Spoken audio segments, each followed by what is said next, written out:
Welcome to my new blog. તો મેં તમને સ્ટ્રોબેરી આઈસ્ક્રીમ જે મેં પલ્પ એને પ્રિઝર્વ કરી રાખેલો તો મેં એને આઈસ્ક્રીમ બનાવેલું. રક્ષાબંધન મારા ઘરે સેલિબ્રેશન હતું ત્યારે તો મેં એવી રીતે એને ગાર્નિશિંગ કરેલું. તો આ મેં પિકવિક બિસ્કિટ લીધા છે સ્ટ્રોબેરી ફ્લેવરના. મેં સ્ટ્રોબેરીનો આઈસ્ક્રીમ બનાવેલો. મેં ઓલરેડી રેસીપી અપલોડ કરી દીધેલી, પણ હું તમને એકવાર ફરીથી રિમાઇન્ડ કરાવું છું કે બહુ જ સરસ થાય છે. અને આ હું આપણે જે કેકવાળાની દુકાને મળે એ લઈ આવી હતી, તો એનીથી તમને ગાર્નિશિંગ કરીને આખું આઈસ્ક્રીમ દેખાડીશ. તો તમે જોઈ શકો છો કે મેં આની ઉપર સ્પ્રિંકલ કરી લીધા છે અને આ મેં શાર્પ નાઇફથી આને પીસીસ આવી રીતે હું કરી લઈશ. જુઓ, તમે ઇઝીલી તમારે જેટલા પતલા કરવા હોય એવા એટલા થઈ શકે છે.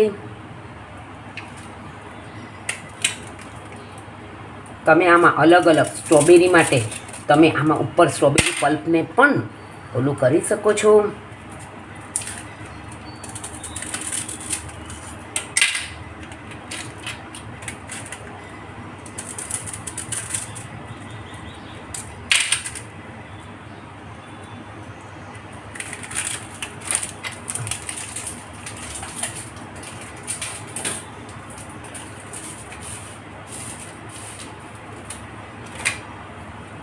અને તમે આ જોયો છો કે આ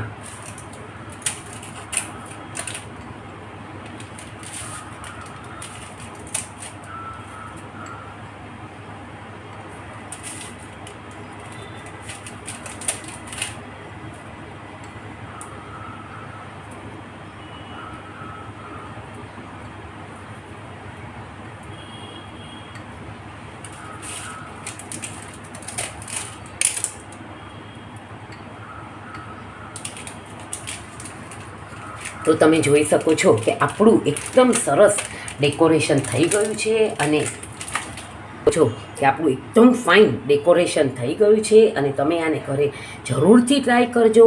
અને મારી નવી નવી રેસીપી જોવા માટે મારી ચેનલને લાઈક કરજો, શેર કરજો, સબસ્ક્રાઈબ કરજો. C you tomorrow. અને એકદમ ફ્રેશ અને એકદમ ઇઝી મેં એની રેસીપી પણ મૂકેલી છે.